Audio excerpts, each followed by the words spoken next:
malaikat maut itu cukup ngelihat aja, dikedip mati. Ya. Beres sama malaikat maut itu gampang. Pakai nafas dia selesai sama dia. Jadi ilmu pernafasan itu ilmu malaikat maut tuh Pak. Salah satunya ya. Saya jadi faham kisah Nabi Musa itu.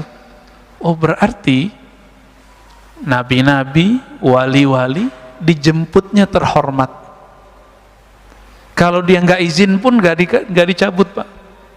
Nabi Musa karena beliau nggak izin, malaikat maut ngikutin time yang sudah ada di Lauh Mahfuz yang kita sebut takdir. Nabi Musa belum mau mati, ditahan dulu sama Allah. Sampai Nabi Musa mau beliau dicabut nyawanya. Hal itu terjadi juga pada Sayyidina Adam alaihissalam. Beliau lupa, itulah kelupaan pertama di alam semesta. Nabi Allah Adam alaihissalam waktu masih di surga, beliau ditunjukkan print takdir semua keturunan-keturunannya, termasuk kita ini udah lihat sama Nabi Adam. Jadi antum jangan merasa kita ini orang biasa-biasa aja. Nama kita sudah ada di Nabi Adam. Binnya lengkap sama beliau. Ini anak saya nih, ini tanggal sekian, hari Sabtu, musim corona, dia masih ngaji gitu. Masuk Pak, dia lihat Pak. Nabi Adam melihat semuanya, beliau tertarik dengan seorang keturunannya bernama Daud alias David ya. Daud. Nabiullah Daud alaihi salatu wassalam umurnya 30 udah mati harusnya. Lagi jadi raja, lagi sedang kuat-kuatnya. Sedangkan beliau ini untuk mencapai niat kesuksesannya harus nambah umur sekitar dari 0 sampai umur dia yang sekarang. Maka Nabiullah Musa, Nabiullah Adam mengatakan, ya Rabb, ini anakku, cucuku, tujuannya belum sampai. Kalau aku berikan 30 tahun umurku, insya Allah dia sampai. Dengan izin dia, engkau, maka dia sampai. Maka Allah izinkan, diberikanlah 30 tahun umurnya. Berarti takdir bisa dirubah nggak oleh kekasih Allah dengan izin Allah. Jadi takdir itu ada takdir Lauh Mahfuz, ada takdir Rahmaniyatul Arsy. Jadi takdir Lauh Mahfuz itu takdir kudrat iradat. Sedangkan takdir yang lebih besar itu takdir Arsy. Ar-Rahman 'alal 'arsy istawa. Takdir yang ada di Lauh Mahfuz itu, ini yang kita jalani sekarang. Biasa, tapi ada takdir yang masuk kepada sifat jaiz Allah subhanahu wa ta'ala. Ini takdir yang Allah tulis di arasnya. Nah, ini beda Pak. Ar-Rahman 'alal 'arsyis tawa. Allah tulis dengan kasih sayangnya. Karena sayangnya Allah tidak terbatas, maka diberikanlah umur tambahan untuk Nabi Daud. Nabi Musa turun ke bumi, seharusnya umurnya sudah habis sekarang.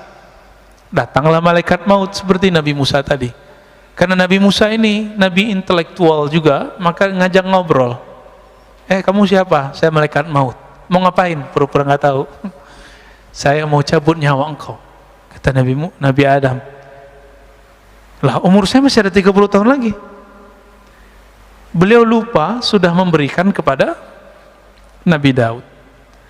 Apa kata malaikat maut? Bukankah engkau telah memberikan kepada cucumu? Berarti Nabi Daud belum lahir sudah didapatkan umurnya. Udah dibicarakan di langit, udah dibicarakan di surga, udah dibicarakan di bumi ketika beliau diutus. Terjadi alot, pulang Pak malaikat maut, dipanjangkan lagi tuh umurnya Nabi Adam. Dan itu kelupaan pertama ya. Begitu Allah kepada kekasih-kekasihnya. Dan kekasih Allah itu masih ada sampai hari ini di bumi. Masih ada Pak hari ini di bumi. Siapa kekasih Allah di bumi yang Allah selalu memandangnya? Ketika orang ini masih ada, Allah biarkan bumi bergerak. La taqumu sa'ah hatta la yuqalu fil ardi Allah, Allah. Tidak terjadi kiamat kerusakan di muka bumi sampai tidak ada lagi yang mengatakan Allah, Allah. Jadi di Lombok lagi rame Pak, teman-teman saya yang ahlu sunnah punya seorang tuan guru yang mengatakan ada seorang wali Allah kasih tugas jaga gunung gitu. Dianggap musyrik oleh seorang yang tidak mengerti bab ini. Oh nggak ada, yang diurus, yang ngurusin si gunung itu malaikat. Iya, tapi malaikat itu ngurus karena ada yang lebih utama di situ, yaitu seorang waliullah. Apa dalilnya? Itu hadis Muslim yang saya bacakan barusan. Tidak terjadi kiamat sampai tidak ada yang membaca Allah, Allah. Berarti ada wali Allah di gunung itu yang membaca zikir Allah.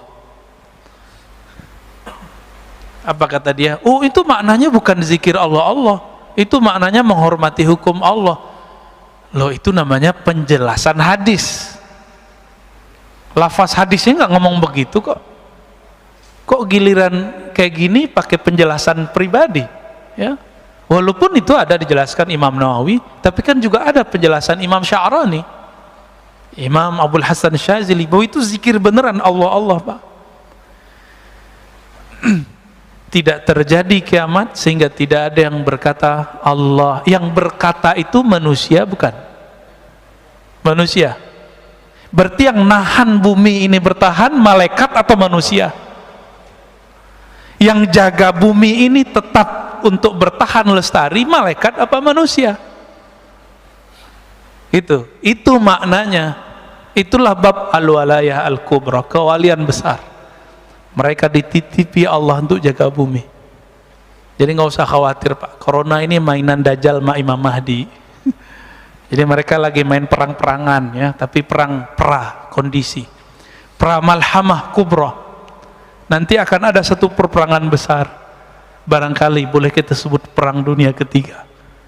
Tapi masanya ya kita nggak tahu lah, apakah 50 tahun lagi, 30 tahun lagi, 20 tahun lagi, jangan-jangan 10 tahun lagi. Kita nggak tahu, jangan-jangan lebih awal. Karena kita tidak tahu, kita nggak boleh cocok logi dan sok tahu. Oh Ustaz, ciri-cirinya udah cukup. Ya, kecuali antum ahli ilham. Kalau ahli cocok logi nggak boleh ngomong, ya. Karena ilmu ini bukan ilmu munasabat murni, bukan ilmu cocok logi. Dia ilmu zauk, ya. Ada rasa yang Allah turunkan ke dalam kolbu manusia yang berzikir Allah, Allah tadi. Taib. Salah satu cara Allah mengenalkan dirinya kepada hamba, Allah buat suatu skenario, diciptakan satu makhluk lalu si hamba ketakutan, dan itu ditulis dalam kitab Al-Hikam. Bismillahirrahmanirrahim. Wa bisanadina al-muttasil al-imam al-arif billah ibn Athaillah Sakandari qaddasallahu sirrahu qala mata awhashaka min khalqih fa'alam annahu yuridu an yaftaha laka babal uns bih. Mata awhashaka min khalqih, kapanpun, saat kapanpun dia membuat engkau takut karena makhluknya. Awhashaka, membuat kamu ketakutan, min khalqih, karena satu makhluknya. Saya mau tanya, corona makhluk Allah atau dia diciptakan oleh selain Allah? Allah itu sebutan Tuhan. Orang Arab, orang-orang ahlu kitab menyebutnya Allah. Yahudi menyebutnya Yahu dalam bahasa Arab, dalam bahasa Ibraninya Yahweh. Wahai dia, wahai beliau. Karena Yahudi tidak berani menyebut kata Allah. Tapi Yahudi pengikut Nabiullah Isa menyebutnya dengan El lima sabaktani, El Allah sama. Maka Allahumma itu bukan asli Arab, itu adalah bahasa Ibrani tua, bahkan Suryaniyah lama yang dulu pernah dipakai Sayyidina Adam sebelum ada bahasa Ibrani dan bahasa Arab. Itu beliau sudah pakai bahasa tua, bahasa Aramaik, namanya bahasa Aram, ya. Itu penyebutan aja ya. Setiap kali dia membuat kamu ketakutan karena corona, kira-kira begitu terjemahan hari ininya. Sekarang zaman corona Pak ya, atau dengan virus apapun, atau dengan preman siapapun, atau dengan penguasa yang jahat manapun, atau dengan para teroris manapun gitu. Fa'alam, maka ketahuilah annahu yurid, bahwasannya dia sedang ingin yaftah babal uns, yaftah laka babal uns, membuka bagimu satu pintu ma'rifatullah bernama unsiyah. Apa arti unsiyah? Unsiyah artinya keintiman. Keintiman. Kadang-kadang orang takut dengan corona, tapi ada yang lebih berbahaya, yang lebih menakutkan. Takut karena maksiat, takut karena pernah bermaksiat. Semua kita pernah maksiat nggak Pak? Bener. Mas, semua kita nggak ada yang nggak bermaksiat, maka nggak usah sok suci. Pernah maksiat nggak? Pernah maksiat. Nggak maksiat mata, maksiat telinga. Nggak maksiat telinga, maksiat lisan. Nggak maksiat lisan, maksiat kalbu. Kalaupun kita nggak maksiat secara zahir, kita maksiat dalam batin. Ustadz, saya nggak pernah iri, oke. Saya nggak pernah sombong, oke. Tapi pernah lupa nggak kepada Allah? Semua kita pernah lupa kepada Allah. Itu dosa juga Pak. Pernah merasa lebih pintar dari orang nggak? Sering, tiap hari ya.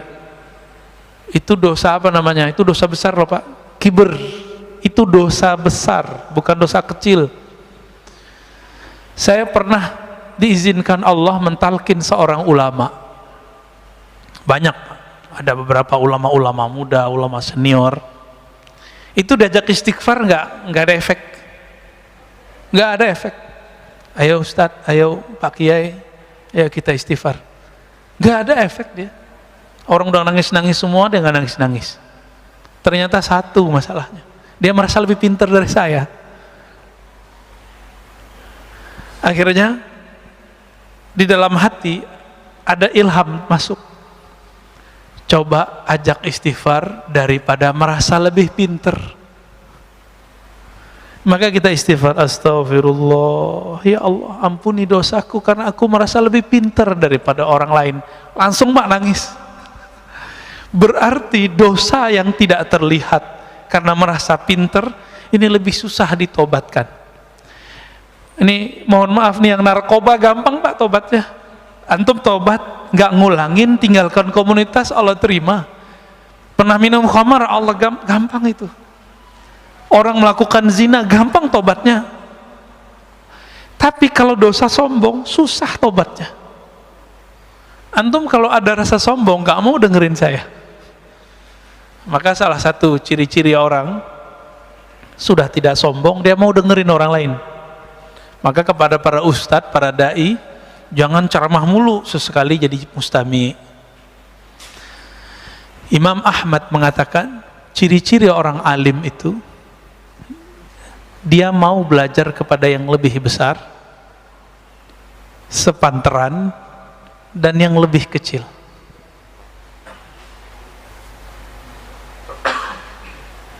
Gimana? Udah pernah belajar sama yang lebih kecil belum? Belum ya? Umurnya, gelarnya, fisiknya, belum ya? Jarang ya? Jarang. Kalau umur sering, tapi kan gelarnya tinggi. Yang umurnya kecil, gelarnya nggak segede kita Pak. Pernahkah kita mau dengerin? Nah, maka kalau para da'i, para ustadz, jangan khutbah mulu tiap bulan. Harus ada satu kali sebulan dia nggak dengerin khutbah, dia dikhutbahin orang. Nah, syukur-syukur di rumah dikhutbahin bininya ya. Jadi apa yang Allah sedang mau kenalkan kepada kita? Unsiyahnya, keintimannya dengan kita. Uns itu lebih dekat dari qurb, kedekatan. Uns itu sudah mesra. Pernah, ini ilustrasi biar gampang. Anak-anak kita kalau ketakutan dia nyari siapa? ayahnya, ayah gitu, terus dipeluk kan, kita gemes ngeliat begitu, dan itu bikin rindu mau pulang ke rumah. Bener ya, itu bikin rindu Pak. Kadang-kadang kita gak rindu mamanya ya, yang bapak-bapak ini rindu sama anak kecil ini. Nah, ini namanya uns, kemesraan kalau dia seumuran, keintiman jika dia sudah sangat dekat ya, keakraban jika dia sudah sangat akrab. Sudah akrab belum dengan Allah? Allah itu ngomong, wa nahnu aqrabu ilaihi min habil warid, kami ini akrab kok dengan kamu. Kan artinya akrab kan bahasa Arab tuh, akrab. Kami ini lebih akrab daripada kamu, daripada dirimu sendiri. Hablul warid, hablul warid itu kan diri kita sendiri, nggak usah diterjemah harfiah. Maka salah satu nikmat yang Allah berikan saat ini, saat corona ini, adalah nikmat unsiyah. Sebelum keluar doa dulu nggak? Biasanya dulu keluar aja kan. Sekarang ya Allah jaga aku dari corona.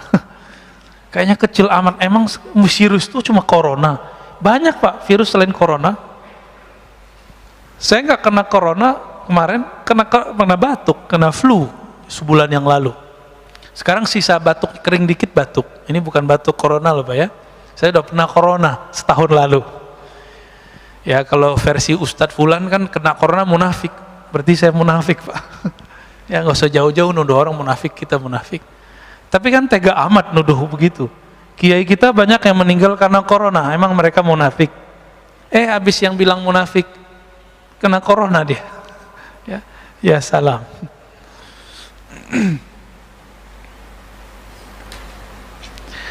Nah, kita mundur. Khairu awqatika, sebaik-baik time yang kamu punya, waktu yang kamu punya. Jadi time itu bukan jam. Jadi sekarang 5:32, bukan itu. Itu namanya jam dinding Mbak, jam sholat. Waktu itu adalah satu nafas yang kita tarik, satu nafas yang kita keluarkan. Itu yang disebut waktu. Berarti waktu kita sebenarnya lebih berharga daripada cuma 1 detik, 2 detik itu. Apa kata beliau? Waktu kamu bernafas yang paling bagus adalah waktun tashhadu fihi wujuda faqatik. Saat-saat jika engkau melihat engkau lagi butuh kepada Allah Subhanahu wa taala. Engkau memerlukan perhatian penjagaan Allah Subhanahu wa taala. Sebelum keluar rumah berdoa, ya Allah jagalah saya. Allah itu senang tuh sama orang yang begitu. Dan itu waktu-waktu paling indah. Bapak sholat 100 rakaat tapi nggak ada rasa memerlukan perhatian Allah, membutuhkan bantuan Allah. Itu lebih baik doa yang tadi Pak.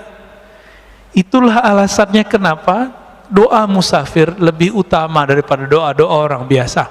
Karena orang musafir ini dia takut mati. Saya pernah kasih contoh beberapa tahun lalu, di sini juga.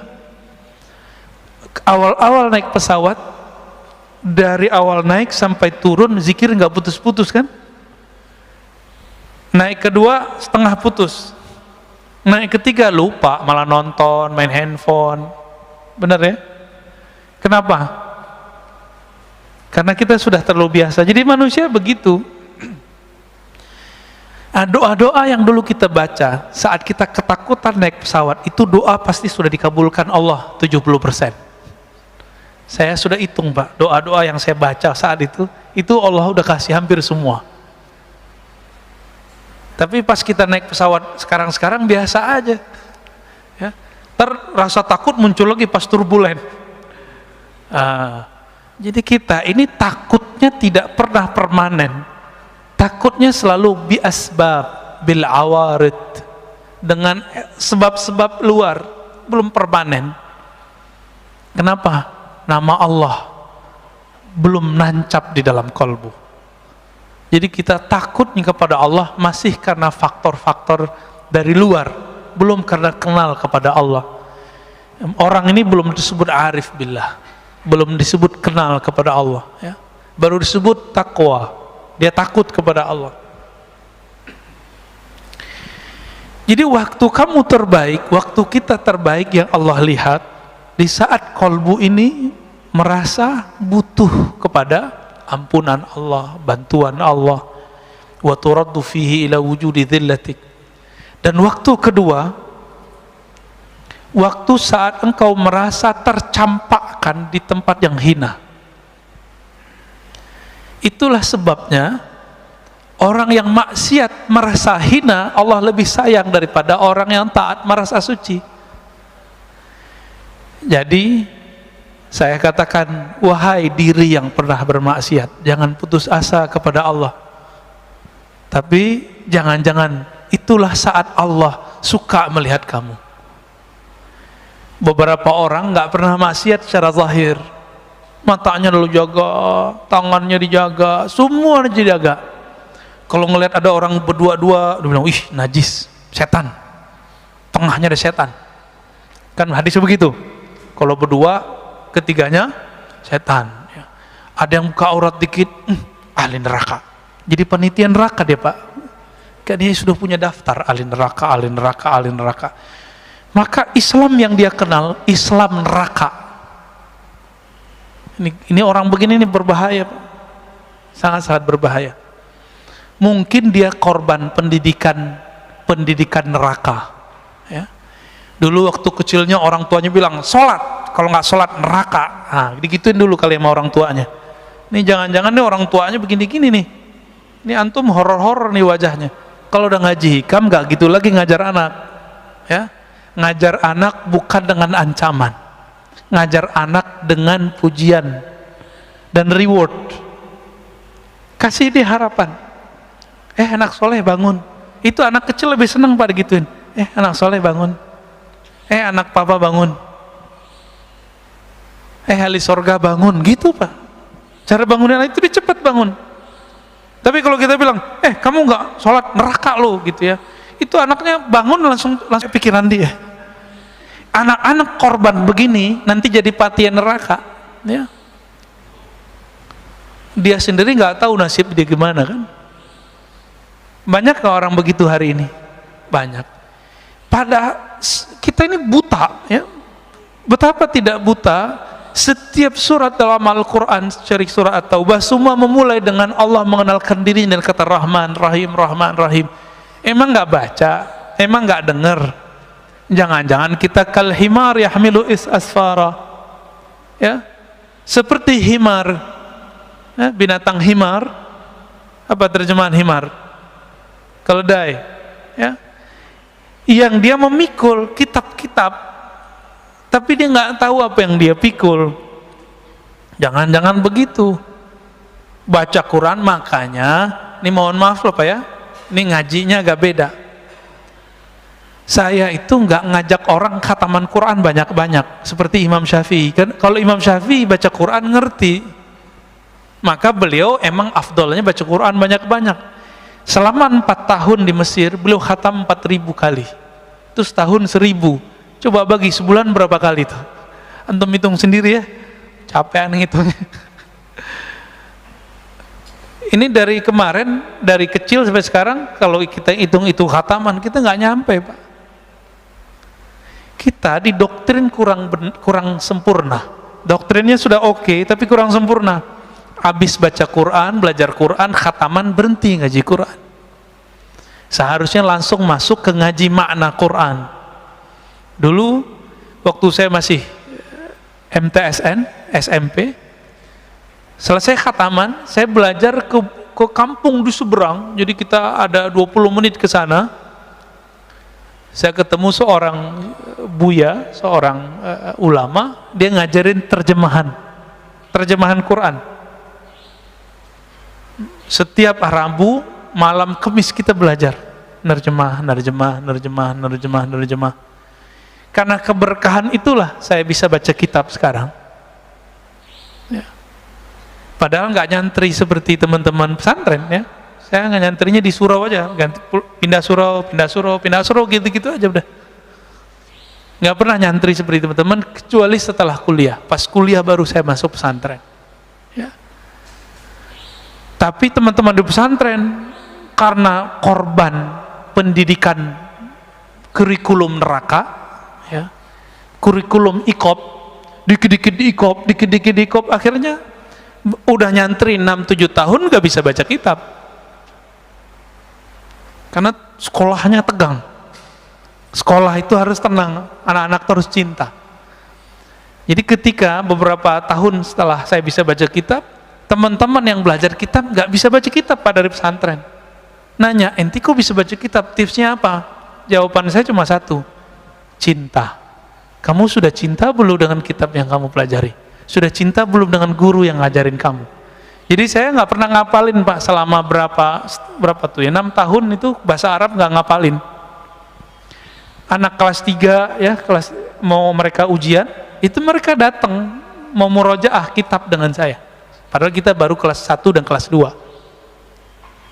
Apa rahasianya? Cuma cinta. Saya cukup ingat kitabnya, ingat guru yang saya sukai itu, bukan cinta fisik, cinta ilmunya. Itu langsung ingat semua terjemahannya, maknanya, lembaran-lembarannya. Maka kalau ingin mengajari anak supaya pinter, jangan diajari dengan ancaman. Ajari dia mencintai ilmu yang dia pelajari. Baik. Jadi kapan saat-saat yang paling Allah suka? Bukan saat kita puasa 1000 kali, puasa 1000 hari, sholat 1000 rakaat, enggak. Allah sangat suka kepada hamba 2 saat.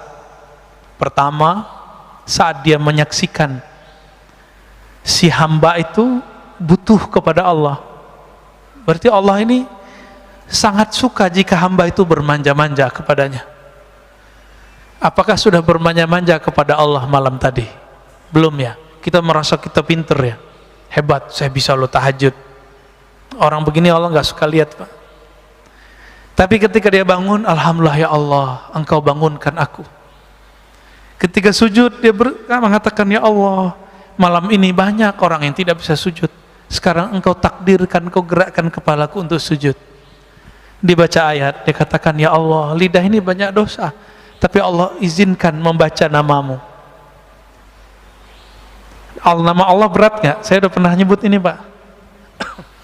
Nama Allah berat nggak? Kurang berat apa? Nama ini jika ada di bumi, satu orang jadi bumi nggak jadi kiamat. Maka orang yang paling sakti di dunia bukan orang yang kebal, bukan orang yang pindah tempat sesaat. Orang paling sakti di dunia, orang yang di kolbunya ada nama Allah. Allah itu. Semakin banyak nama Allah di kolbu, semakin orang ini sakti di sisi Allah, bukan di sisi makhluk Allah. Jadi antum itu nggak sakti kalau nggak bisa nahan kiamat. Kalau cuma bisa nahan debus doang mah biasa itu. Ya.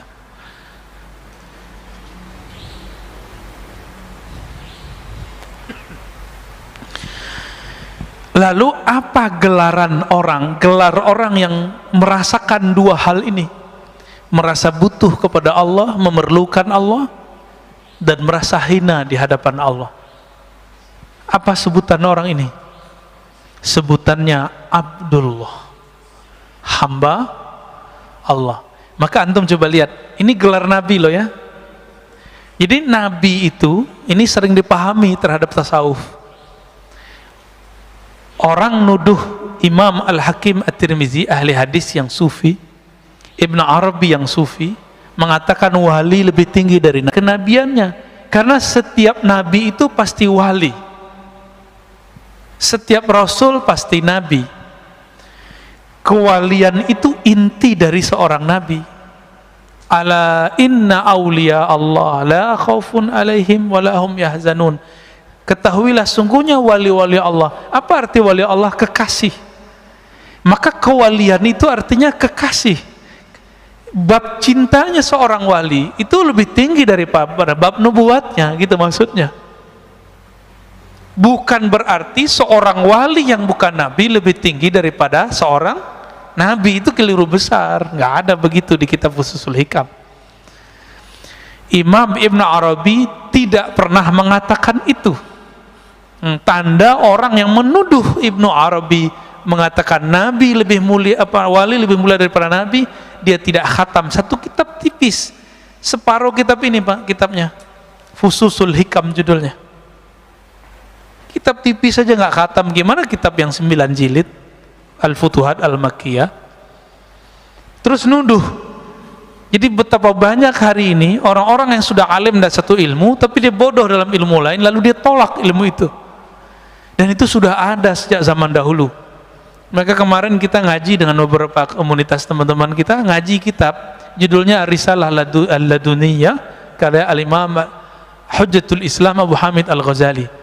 Beliau menceritakan latar belakang menulis kitab Risalah Laduniyah itu. Apa kata beliau? Ada teman saya datang melaporkan lawan debatnya yang mengatakan ilmu itu cuma ilmu yang tertulis di kitab. Yang nggak tertulis di kitab yang kita pahami sekarang berarti nggak ada, ilmu ngada-ngada gitu. Maka belum nulis kitab Ar-Risalah Al-Laduniyah. Ini saya mau nanya Pak, ilmu itu yang di kitab ini atau yang dalam hati saya? Maka kitab ini antum bawa, antum langsung berilmu nggak? Seandainya ilmu itu di kitab, coba bawa kitab ini, antum langsung berilmu. Enggak, ilmu enggak di sini. Ilmu itu ada di dada seorang yang berilmu. Coba kalau yang pakai levis itu ustadz lagi mau khutbah, kira-kira diturunin orang nggak Pak? Panitia langsung turun tangan. Lu ustadz beneran? Digituin paling ya. Teman saya hafiz Quran, cuma dia levis mulu Pak, nggak pakai kopiah. Ada jadwal dia jadi imam. Pengurus bilang, imam kok begini? Emang saya begini katanya. Ya udah ente nggak usah jadi imam. Marah juga tuh panitianya, karena konsep orang awam imam itu pakaiannya khas ya, begitu harus ya kayak gini lah ya, pakai jubah luar, pakai gamis, pakai baju koko, padahal baju koko mah bajunya Ahok tuh ya. Koko mah Ahok sama nggak tuh? Sama Pak. Koko kan kakak bahasanya orang Chinese ya. Baik. Di Quran ya banyak sekali ayat yang menyebutkan kata hamba sebagai makom tinggi para nabi. Ayat yang paling sering kita hafal musim Isra Mi'raj, subhanalladzi asra bi 'abdihi laila. Maha suci, maha hebat Allah yang memperjalankan hambanya. Terus Nabi Ibrahim, wazkur ibadana Ibrahim. Maka ingatlah hamba kami yang bernama siapa? Ibrahim ya. Wazkur abdana Dawud ya. Ingatlah hamba kami Daud, Ishak, Yakub, Ayub, itu disebut gelarnya abd. Begitu ya dalam surat 38 mulai dari ayat 17, 45 dan itu berulang-ulang. Ingatlah hamba kami, ingatlah hamba kami. Maka diterjemahkan dalam bahasa hikam, sebaik-baik waktu kamu adalah saat kamu jadi hambanya. Itu terjemahan bebasnya ya. Baik. Gimana Pak Mirwan, udah sehat? Kena COVID Pak? Munafik dong. Kata orang sebelah Pak, kalau kena COVID munafik. Kalau saya dituduh gitu nggak marah Pak, emang saya munafik. Saya tahu diri saya munafik. Allah suruh banyak zikir, kita dikit zikirnya, ya kan? Allah suruh sedekah, kita sedikit sedekahnya. Allah suruh senyum, kita sedikit senyumnya. Benar nggak kita munafik? Oh kalau mereka orang suci Pak, mereka nggak perlu ya. Tapi kalau datang COVID langsung habis deh. Gimana? Langsung tanya jawab atau gimana? Atau langsung hikam? Kayaknya lanjut hikam ya. Ini bagian akhir lah ya. Ciri-ciri doa kita langsung diijabah Allah. Mata atlaqa lisanaka bit-talab fa'alam annahu yuridu an yu'tiyaka. Kapanpun saatnya atlaqa, Allah mengitlakkan. Apa arti itlak? Melancarkan lisanmu sehingga tidak ada beban dalam melafazkannya, dalam memintanya. Fa'alam, maka ketahuilah saat itu Allah sudah langsung menjawab. Saya mau tanya lagi Pak, adakah di dunia gerakan yang bukan digerakkan Allah? Ada nggak? Kalau ada berarti ada Tuhan selain Allah. Gimana? Jadi yang gerakin kita doa itu siapa sih? Allah. Kita usaha, mentok, pusing. Tahu-tahu kita ada aja jalannya. Yang membuka jalan itu siapa? Kita atau Allah? Oh, itu kan koneksi saya, Ustadz. Kita sudah menuhankan diri sendiri. Hati-hati. Afara'aita man ittakhadha ilahahu hawa. Maka apakah engkau melihat orang yang menjadikan Tuhan dia, pujaan-pujaan dia, yang dia puja-puji itu dirinya sendiri. Jika orang alim dia merasa dirinya pinter, tuh lihat saya, jamaah saya banyak, gitu. Tuh lihat saya, ilmu saya banyak. Nah, orang begini sudah menuhankan dirinya.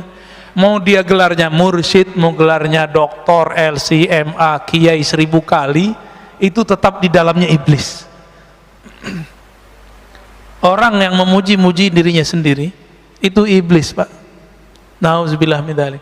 Kecuali dia memulangkan pujian itu kepada Allah Subhanahu wa taala. Yang berhak dipuji siapa? Allah, ya. Maka orang yang memuji dan memusuhi kita itu gerakan dari Allah. Marah gak Allah menggerakkan? Marah gak? Maka jangan terlalu senang dipuji orang, jangan sedih juga kalau dicaci maki orang, karena itu semuanya gerakan dari Allah. Wa ma tasyauna illa ayyasha Allah. Tidaklah engkau berkehendak kecuali kehendakmu tunduk kepada kehendak Allah Subhanahu wa taala. Ada seorang anak muda, belagunya bukan main ngomong kepada saya, ya. Kita ngaji hikam, dia seorang marketing. Dia bilang, Ustadz tuh nggak ngerti ilmu marketing. Oh iya, terus gimana?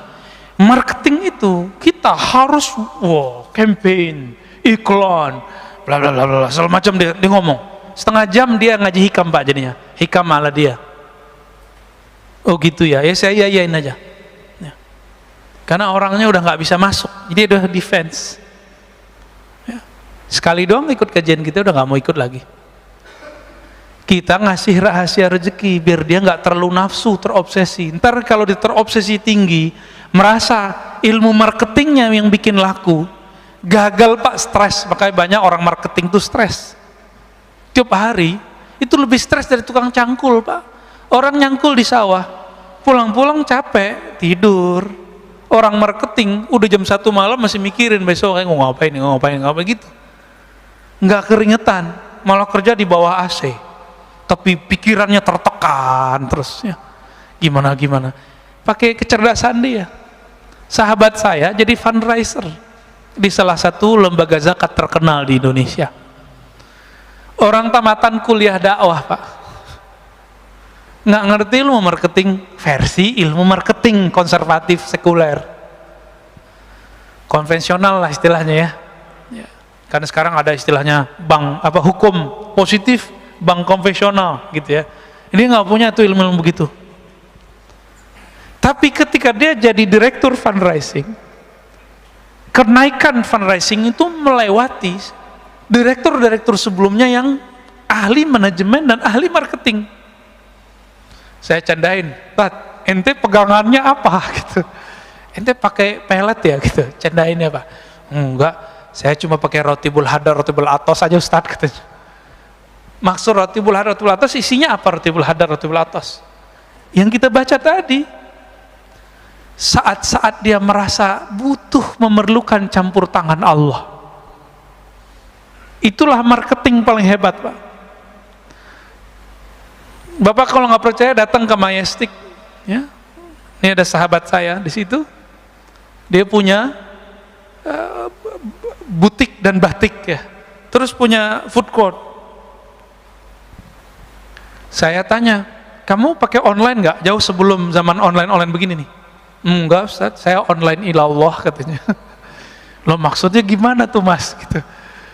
Saya itu, Ustaz, punya karyawan 40-an orang. Kami semuanya menghidupkan channel sholat duha, katanya. Terus kalau kami doa, orang kan doa, jika ya Allah, jika rezeki kami di langit, turunkanlah, di bumi keluarkanlah, jika jauh dekatkanlah, kan begitu. Kalau kami lebih eksplisit, Ustaz, jika di langit ya Allah turunkan ke toko kami. Sebutin Pak tokonya. Jika di bumi maka keluarkanlah antar ke toko kami. Yang minta sehari itu, jadi mereka sip-sipan sholat duhanya. Gantian. Jadi mulai dari jam 8 sampai jam 11 nggak berhenti tuh orang sholat duha. Mirip-mirip seperti ahbab tabligh, kalau mau jauh lah ada ahli zikirnya di pojok masjid. Serius Pak, sama lah, ini marketing langit ini. Bisa begitu, dan ada aja yang datang. Dia beli batik 80 juta Pak, kain doang udah robek dikit tuh, dibeli 80 juta. Kata istrinya, ente bahlul juga ya, ngapain dibeli begini-ginian gitu, kira-kira terjemahan bahasa aneh loh ya, bukan bahasa beliau. Tahu-tahu udah lama dia nggak minat mau dijual, tapi feelingnya ini sudah ada sahibnya nih yang bakal jadi tuan ini. Ternyata tiba-tiba ada orang Chinese datang, dia lagi nyari batik-batik lama yang dulu apa istilahnya ya, ditulis oleh moyang-moyangnya dulu. Ketemu berdesir, ditawar Pak 2 kali lipat, dilepas. Tadi 80 sekarang jadi 160 ya, kurang-kurangan dikit lah. Kenapa? Online ilallah. Orang nggak mau mikirin yang begini. Cuma 3 tahun kebeli sekian toko dia. Di depannya orang jualan udah 20 tahun begitu-gitu aja. Apa masih pakai gerobak? Kita nggak ngeremahin siapa-siapa Pak. Ini berbicara marketing langit. Ya. Yaitu, inilah ilmu pengasihan tertinggi. Ilmu jalbur rizq. Apa jalbur rizq?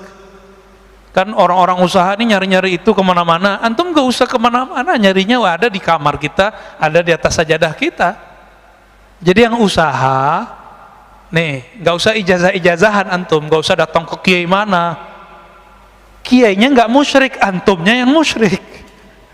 Ya, ntar dikasih raja-raja, dikasih minum-minum yang ada raja, ntar banyak lagi jin dalam badan kita kan. Ntar dikasih apa, simbol-simbol jimat. Dianya nggak musyrik karena dia tahu ini cuma simbol aja, tapi antum jadi musyrik karena kemudian menduakan itu. Ilmu ini ada Pak, ilmu wifiq namanya. Imam Ghazali pakar ilmu itu, dan beliau ahli tauhid. Beliau tahu mana yang tauhid, mana yang tidak tauhid. Cuma yang nggak ngerti bilang itu syirik kan. Dia lupa imamnya Ibnu Taimiyah, imamnya Ibnu Qayyim itu ngerti ilmu ini. Dan Ibnu Qayyim membolehkannya dalam kitab Tibbun Nabawi, menganggapnya sebagai tib nabawi.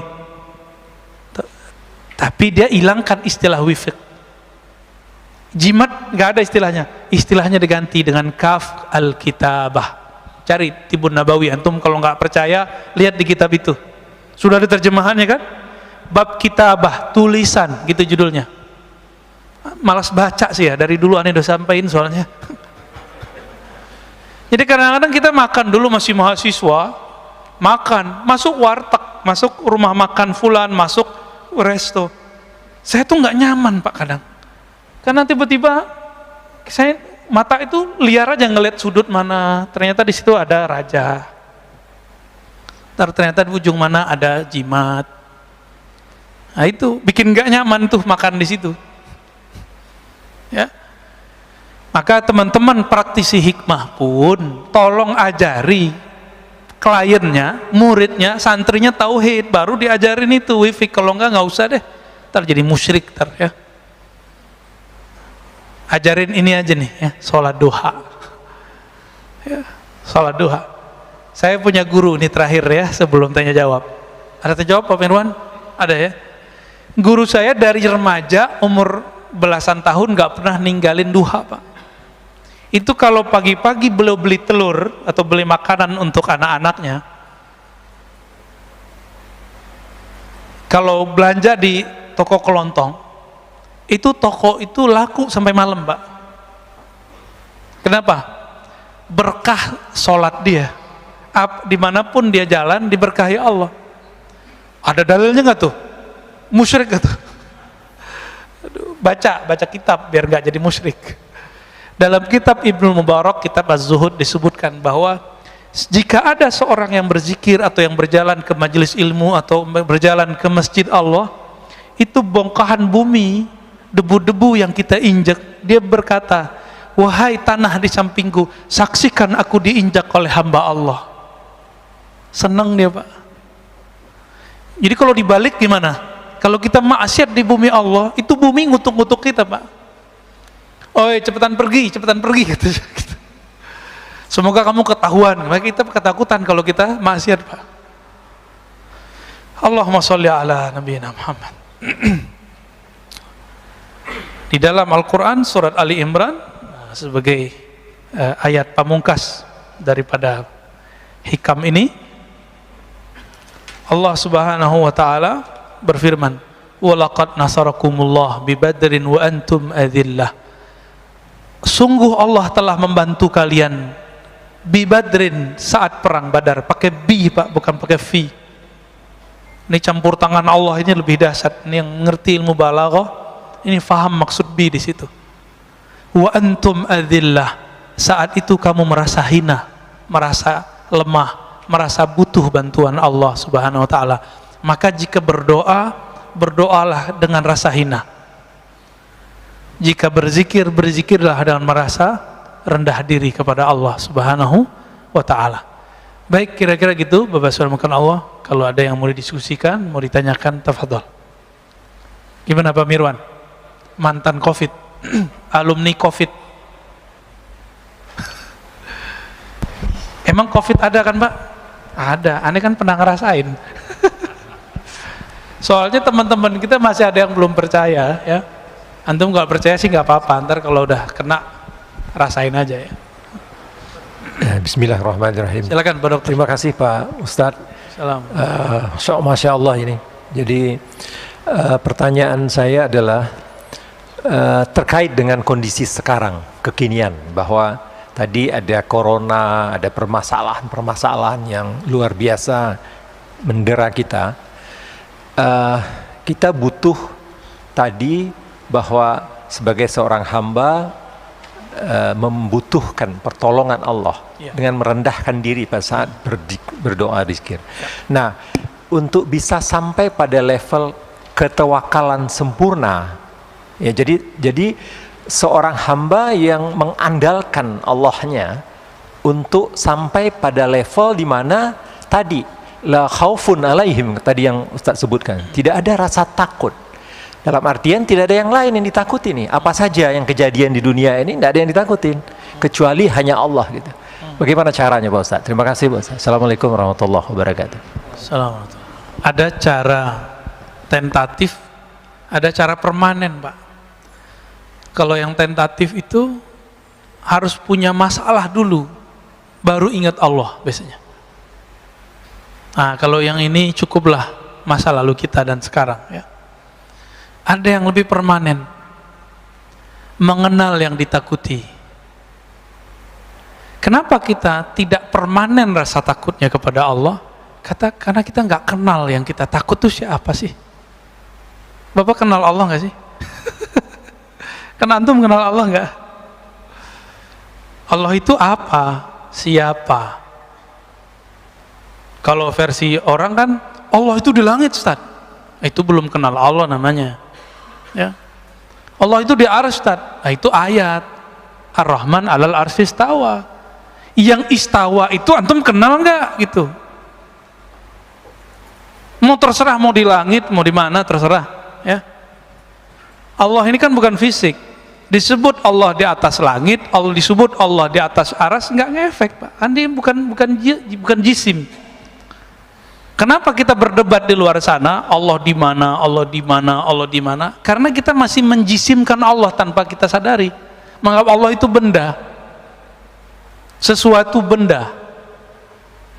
Maka sampai keyakinan mereka yang mengatakan apa?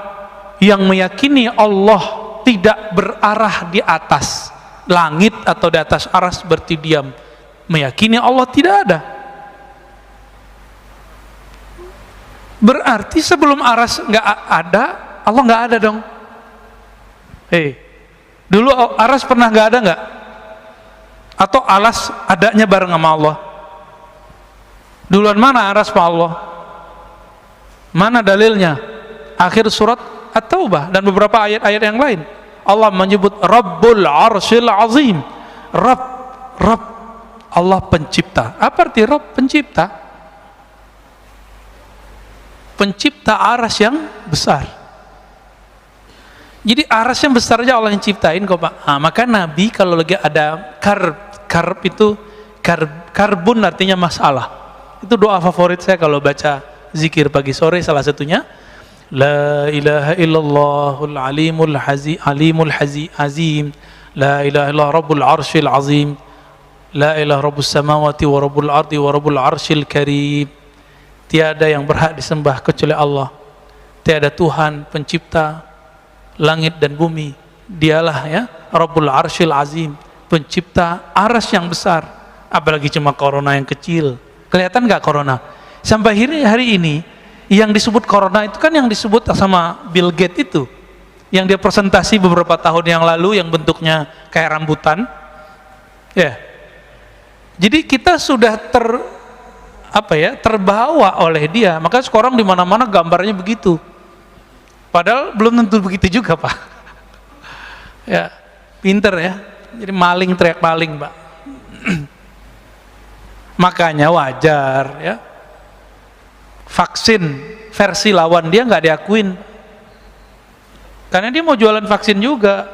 Ustadz konspiratif. Emang ada di dunia yang tidak pakai konspirasi? Antum dagang aja konspirasi loh. Kita dagang aja konspirasi nggak? Contohnya gini, orang megang handphone setiap hari lebih lama daripada nonton TV. Maka sekarang orang antum nonton YouTube sekarang lebih banyak nonton TV, ya nggak? Itu pakai otak konspirasi loh. Sekarang jadi marketing namanya. Maka dipasanglah iklan banyak-banyak. Yang lucunya pas pengajian lagi ya. Maka antum yang pakai channel pribadi tuh, tapi isinya ceramah, itu duitnya syubhat, harus dibagi tuh. Wajib dibagi kalau dapat duit. Ya. Harus dipakai untuk jalan dakwah, kalau enggak kualat. Rasain aja ntar. Ya. Karena pembersihnya cuma jalan dakwah. Jadi yang antum yang punya tabungan samar-samar nggak usah khawatir, pakai di jalan dakwah. Tapi jalan dakwahnya jangan salah dakwah. Ntar dakwah teroris lagi yang dibantu. Ya. Jadi apa yang harus kita lakukan? Ma'rifatul ma'bud, mengenal yang kita anggap kita takut itu. Bapak karena kenal istri, maka cintanya permanen Pak. Walaupun istri sudah ubanan, benar gak Pak? Bapak kan ubanan soalnya, saya ngeliat rambut Bapak aja. Tetap cinta kepada istri. Kenapa? Saya kenal dia semenjak dia belum ubanan gitu. Ada orang cantik bukan main, tapi ketus. Bapak seneng gak? Jadi cantik fisik itu dia cuma enak di mata, pas ngomong gak enak di telinga, maka dia gak cantik lagi.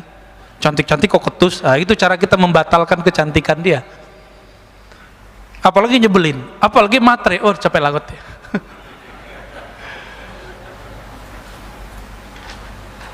Nggak ada semua orang semuanya matre ya. Matre itu kan hubbul mal, hubbul dunia, cinta dunia. Oke, ada lagi? Ya silakan Pak, di belakang.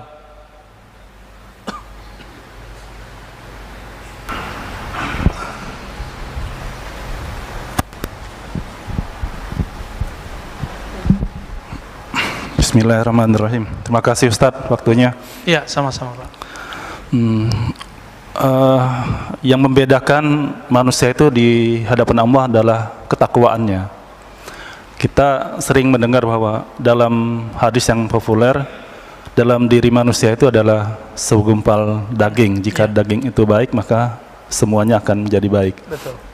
Nah, kalau sudah demikian, maka dari strata yang bawah itu bisa menjadi lebih dicintai Allah daripada pribadi yang punya strata yang lebih tinggi karena ketakwaannya. Nah, bagaimana cara kita mengintegrasi amal, ilmu dan iman supaya kita menjadi kepribadian yang dicintai oleh dan diutamakan oleh Allah Subhanahu wa taala. Dan apa yang menyebabkan daripada ketiga integrasi ini yang mudah sekali copot, mudah sekali luntur, mudah sekali kalah dalam kita mencapai keridhaan Allah Subhanahu wa taala. Terima kasih. Wassalamualaikum warahmatullahi wabarakatuh. Assalamualaikum warahmatullahi wabarakatuh. Gak pakai teori Pak, pakai yang praktis aja ya. Masih ingat kisah orang yang suka baca kulhu? Dalam Sahih Bukhari, Kitab Tauhid, bagian akhir kitab, jilid terakhir. Kitab saya masih kitab kuning jadul, nggak ada nomornya ya. Kitab Tauhid, Darul Fikr yang lama. Di situ disebutkan bahwa ada seseorang pemimpin perang, setiap kali mimpin sholat, selesai satu ayat dia tutup dengan kulhu. Bahkan beberapa rakaat itu cuma kulhu, kul wallahu ahad, Allahus samad, sampai akhir. Akhirnya bikin yang di belakang bertanya-tanya, emang gak ada ayat lain? Kira-kira gitu ya. Kenapa sih ini orang bacanya ayatnya itu aja, Al-Ikhlas mulu. Pulang ke Madinah, sahabat-sahabat yang jadi makmum ini melaporkan apa yang dia lihat, padahal Nabi gak pernah menyuruh begitu. Ini artinya apa? Sahabat-sahabat itu menciptakan torikot-torikot ritual untuk dirinya. Ini dalil bahwa boleh seorang alim meramu dari dalil-dalil yang ada suatu amalan yang kemudian dia disiplinkan dan dia ajarkan kepada orang, disebut thariqah. Ini dalilnya. Apa kata Nabi? Coba tanya si fulan itu, kamu gak usah tuduh dia, tanya dia kenapa dia buat begitu. Jadi kita kalau ngikutin sunnah Nabi ini, kita nggak boleh ngejek orang ngamalin apa aja, Bang, nggak boleh ngejek. Kita konfirmasi, tabayun namanya. Kenapa sih kamu ngamalin ini? Sama orang yasinan kita tanya, kenapa kamu baca yasin? Ya. Sama orang ziarah kubur jangan langsung bilang dia syirik, khurafat. Kita tanya, apa yang kamu baca saat ziarah kubur? Baru bilang syirik atau nggak syirik. Maka sahabat ini nanya, datang, wahai panglima kami, jenderal kami, kenapa engkau suka membaca kulhu di setiap gerakan sholatmu, setiap rakaatmu? Apa jawaban beliau? Karena di dalamnya ada sifatur rahman, sifat-sifat Allah yang maha pengasih penyayang, aku suka membacanya. Lalu dibawa lagi kabar jawaban itu ke Nabi. Nabi kemudian mengatakan, sampaikan kepadanya. Nabi padahal secara wahyu sudah tahu, tapi konfirmasi itu wajib. Maka mursyid-mursyid, ahli-ahli firasat, kita nggak boleh berhukum dengan kasyaf. Kita bolehnya berhukum kalau sudah konfirmasi. Nggak boleh berhukum Pak dengan ilham, nggak boleh. Dia harus berhukum dengan hasil konfirmasi. Walaupun antum sakti mandraguna, ya, nanti banyak salah. Tak kayak zaman pilpres kemarin lagi, ya. Ya. Banyak kan ilham-ilham muncul, tapi salah terjemah semua. Ilhamnya benar, terjemahannya salah. Ya. Apa kata Nabi? Sampaikan kepadanya, sesungguhnya Allah yang Maha Rahman mencintainya. Jadi supaya Bapak mulia di sisi Allah, maka rutinkan baca kulhu, Pak. Bapak sudah pensiun, Pak, ya? Sudah belum? Belum. Ya udah, musim libur Sabtu Minggu dan WFH, jangan kurang baca kulhu setiap sholat. Itu salah satu amalan Rasul sallallahu alaihi wasallam. Dalam hadis ini jarang diketahui orang. Nabi itu habis sholat nggak hanya subhanallah 33, alhamdulillah 33. Nabi itu setelah sholat kadang-kadang beliau menambahkan kulhu, kul a'udzu birabbil nas.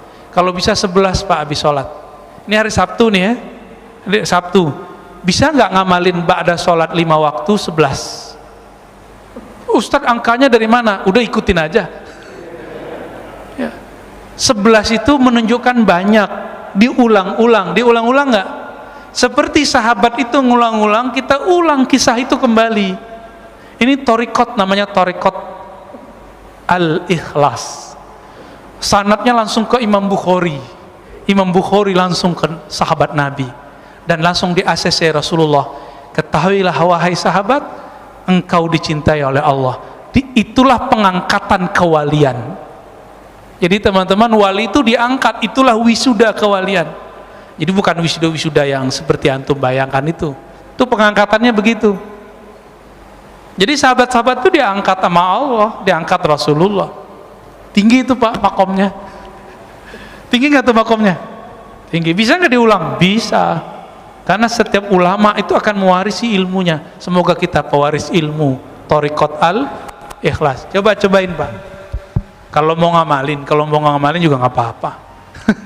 Ya, kalau saya suka baca al-Ikhlas. Ya, kalau dulu masih remaja, tapi remaja saya udah nikah Pak.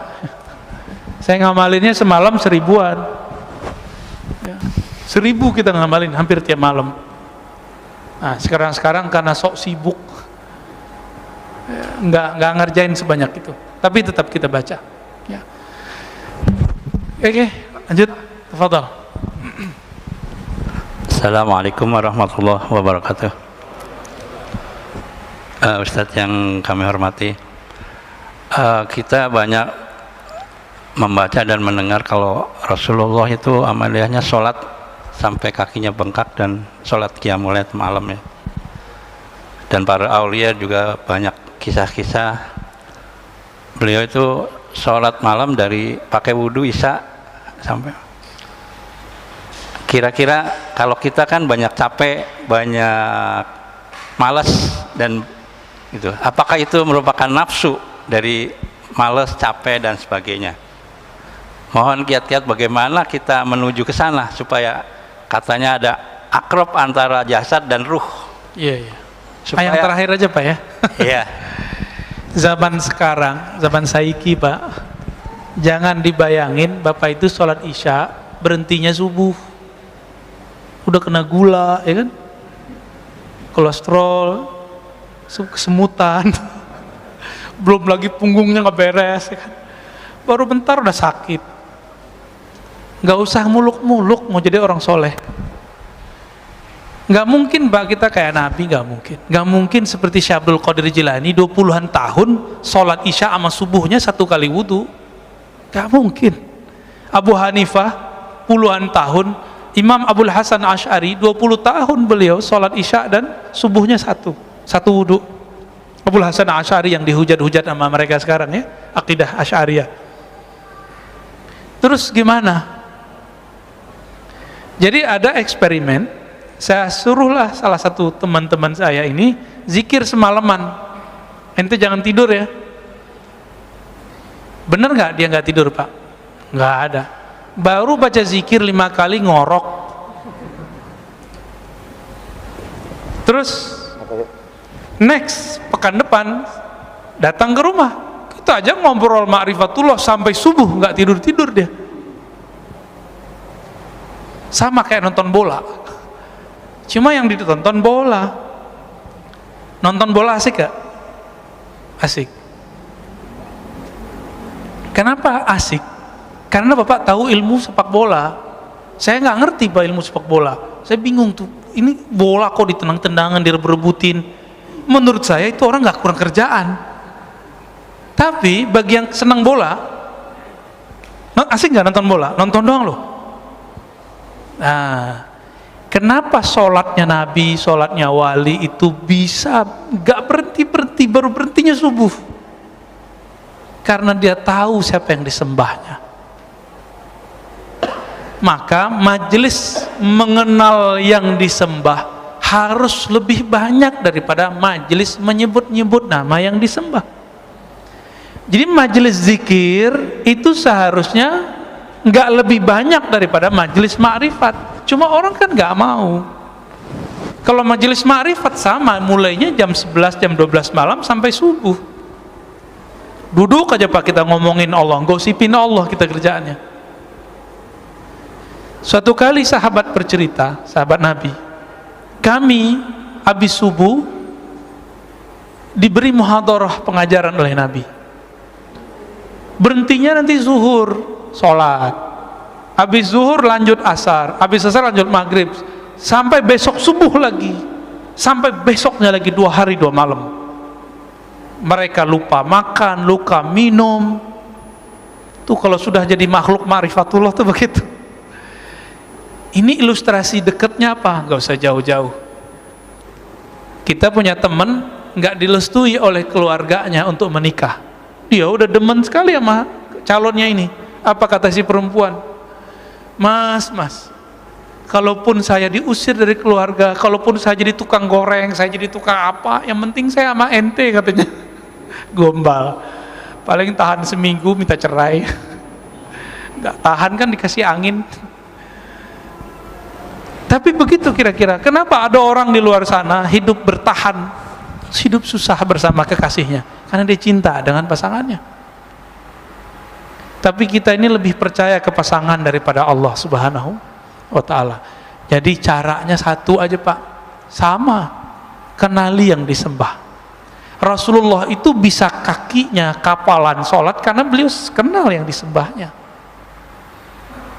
Kita terbalik, kita memulainya dari kuantitas amal, bukan dari kualitas pengenalan yang disembah. Jadi saya mengajak semua kita, semua ustadz, semua mursyid, semua kiai, semua jamaah, coba dibalik Pak sekarang. Jangan ajar anak, ajar murid, ajak diri kita ibadah fisik dulu, ritual dulu. Tapi ibadah yang awal adalah ibadah ma'rifatullah, ibadah mengenal Allah, kenali yang disembah, maka kita akan kecanduan beribadah. Nanti orang bilang kita gila Pak, nanti Bapak dibilang gila sama orang ya. Kenapa? Pagi zikir, siang zikir, sore zikir, bahkan gak mau pulang dari masjid ntar. Mau orang bilang corona ngapa, ntar dokter-dokter bingung ntar ya. Itu orang beragama tuh gila ya gitu, masih ada yang takut corona, udah lockdown gitu. Ya biarlah kita disebut gila, gila bertuhan kepada Allah Subhanahu wa ta'ala. Kesimpulan kajian kita sederhana, ma'rifatul ma'bud aula min kulli sujud.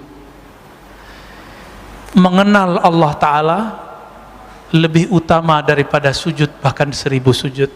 Maka kenalilah Allah yang kita sembah, sujud kita akan lebih bermanfaat dan lebih berkualitas.